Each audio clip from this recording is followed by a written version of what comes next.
It's exciting to present at the Colleton County Memorial Library our special guest.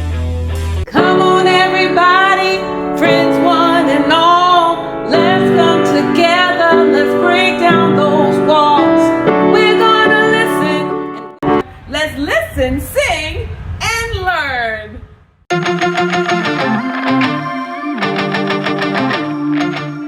Hello boys and girls, ladies and gentlemen, I'm here with a very good friend of mine, Brother Nizar. I know he's your friend too because he's been painting with us. He's been showing us all kind of neat things. Well, today he's got a new role. He is a writer. Yes, who knew? You're gonna see his illustrations. I'm so glad about that. And you're gonna hear some stories about Brother Nizar. So get your chair ready. Make sure no one's talking beside you. Let's go. Hello everyone. I am Brother Nizar, and I've been here a few times already. But today I have a story to tell, and it's a very interesting story. It happened when I was a little boy, and as a little boy I was what you call a latchkey kid. A latchkey kid is a kid that is home by himself when his parents go off to work or whatever, and he stays locked in and he has to find interesting things to do. Now, I've told a lot of stories about different things that have happened in my life.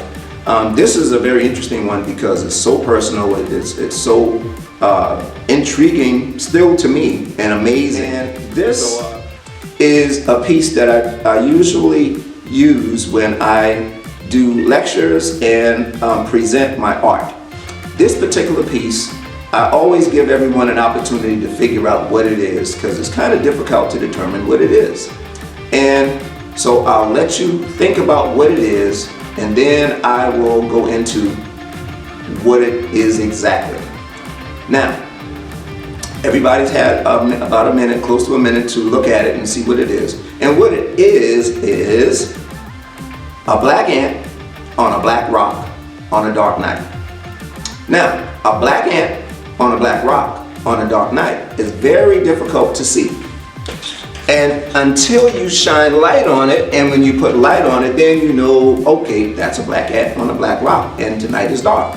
So this story is not quite that difficult to see, but it's going to be as amazing because there's a number of things involved, and if you've ever been lost in the woods, you may be able to relate to this. So, as a latchkey kid, I was locked in the house, and I've always had to entertain myself by doing interesting things.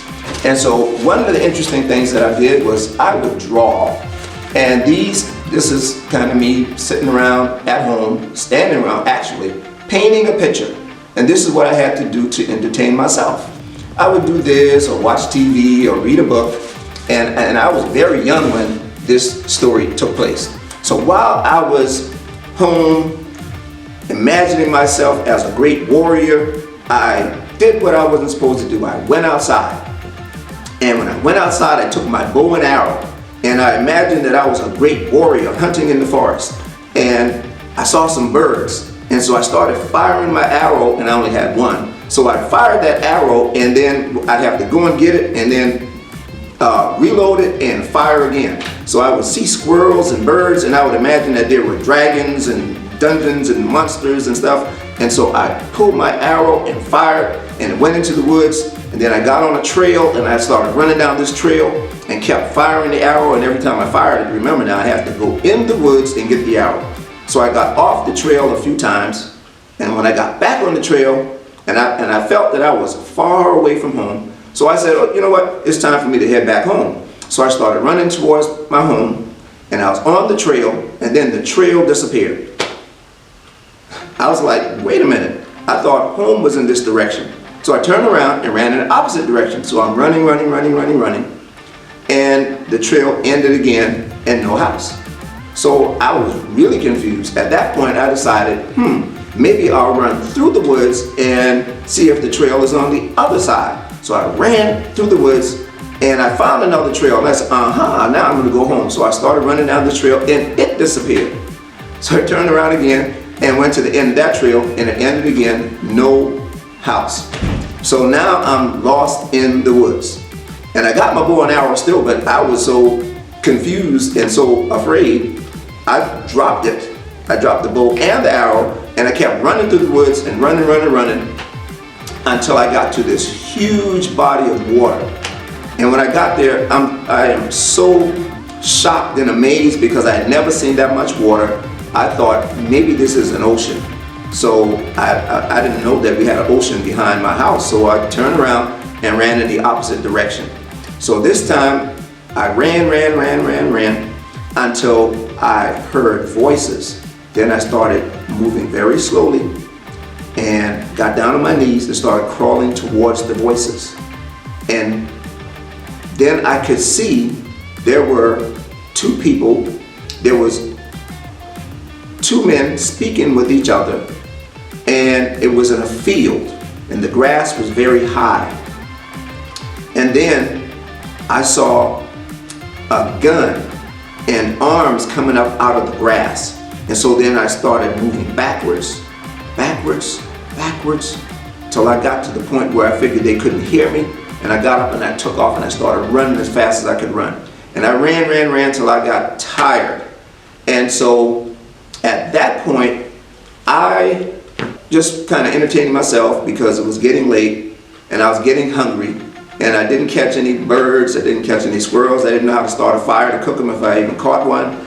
And so at this point, I didn't really know what to do. And I just kept walking around in the woods. So when it got real late, it was like, really, when you can look at the skies and you see the shadow of the trees getting longer, I got to the point where I was so afraid, and it's getting late, and I'm thinking, I'm gonna be in trouble because when my mom come home and I'm not home, she's gonna be real angry.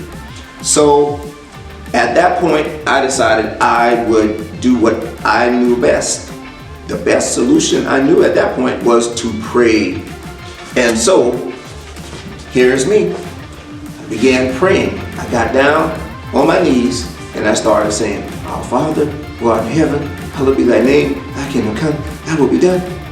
And all of a sudden, a group of dogs came up.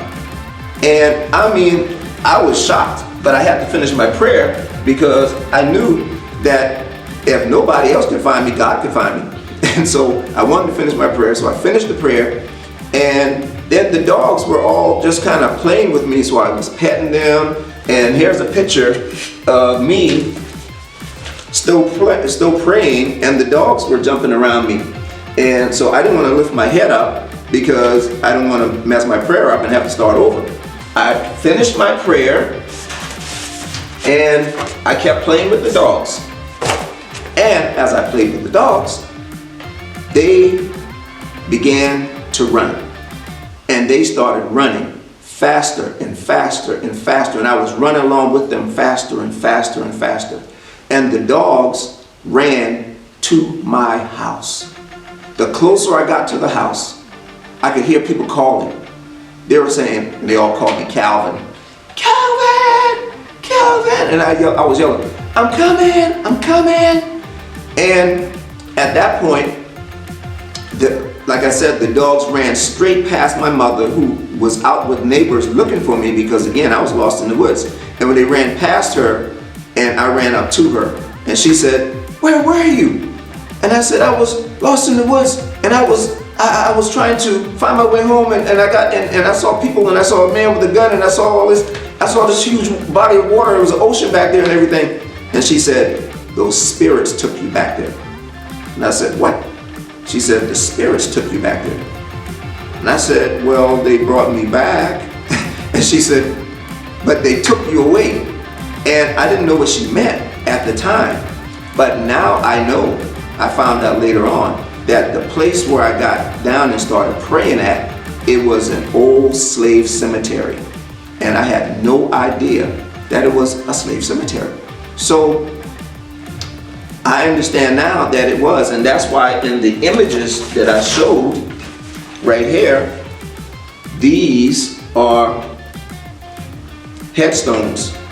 But there weren't really headstones there at the time. There were plates and forks and broken glass and things. And those were artifacts from when people used to put these on the graves of people who had passed. And that became an historical marker, a place where we know now that if you're lost and you can't find your way, you know, it's wise to do whatever you've been told that would help you in times of distress. And when you begin to ask for help, don't be surprised if the help shows up and they're wearing a coat and they have 4 legs. So that's my story. Thank you very much.